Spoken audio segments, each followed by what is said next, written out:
Hola, seguimos en la SEC Te Lleva a la AJA 2020.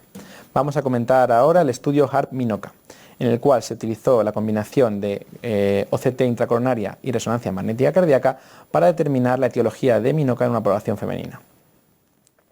Sabemos que MINOCA se define como infarto de miocardio, que cumple la definición universal de infarto de miocardio, con menos del 50% de estenosis en las arterias epicárdicas principales, sin aterosclerosis severa y sin un diagnóstico alternativo como pudiera ser tromboembolismo pulmonar o la sepsis. Ocurre del 6 al 15% de todos los infartos, más en mujeres, y tiene implicaciones pronósticas, con hasta un 11% de mortalidad a 5 años. Se plantea el estudio combinando OCT y resonancia magnética cardíaca para identificar la etiología que lleva a presentar al MINOCA. En este estudio, los hallazgos que se obtenían a partir del OCT, los hallazgos de la resonancia y los hallazgos de la angiografía coronaria estaban cegados unos a otros, los correlatos eran cegados unos a otros y se pusieron en común al final del estudio. Estas eran las características de la población. Se incluyeron a 301 pacientes en las cuales se pudieron hacer 145 OCTs y 116 resonancias magnéticas cardíacas. Una población de 60 años de edad mediana, con 50% de raza no blanca, no hispánica, 46% de hipertensión, 16% de diabetes mellitus. En cuanto a los hallazgos de la OCT, se encontró lesión culpable hasta en un 46% de las pacientes, siendo la más frecuente la cavidad intraplaca. En cuanto a la resonancia magnética cardíaca, se describió infarto de miocardio en el 33% de las pacientes. Se describió o se identificó el infarto de miocardio como o bien un realce subendocárdico o transmural, o bien una señal hiperintensa en T2 que indicaba edema de infarto agudo de miocardio. Se identificó un 21% de daño miocárdico regional, identificado como una zona akinética o bien edema en T2, en la secuencia T2. Además, hasta un 15% de las pacientes tuvieron una miocarditis por esta técnica, en el cual se vieron varios focos de realce tardío.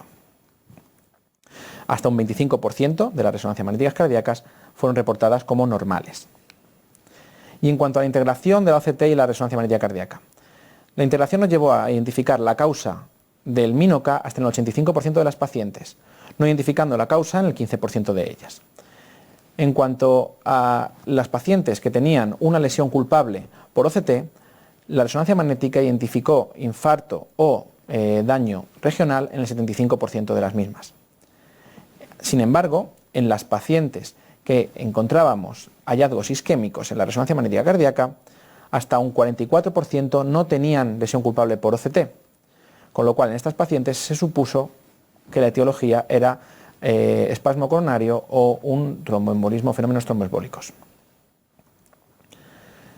El 85%, como he comentado, consiguieron encontrar la causa, un 46% tan solo con la utilización del OCT y un 74% tan solo con la utilización de la resonancia magnética cardíaca. En cuanto a las limitaciones del estudio, es un estudio pequeño, con una muestra pequeña, tan solo se hace en mujeres, y se identificó la lesión regional como isquémica. Sin embargo, en algunos casos, la lesión regional en la resonancia magnética cardíaca no puede excluir la presencia de miocarditis. No hubo test de vasoespasmo, no hubo grupo control, y no en todas las mujeres que se hizo OCT se hizo en las tres arterias principales. Como conclusiones, la OCT y la resonancia magnética cardíaca en combinación aportan información útil para el diagnóstico de la etiología del MINOCA hasta en el 85% de las pacientes.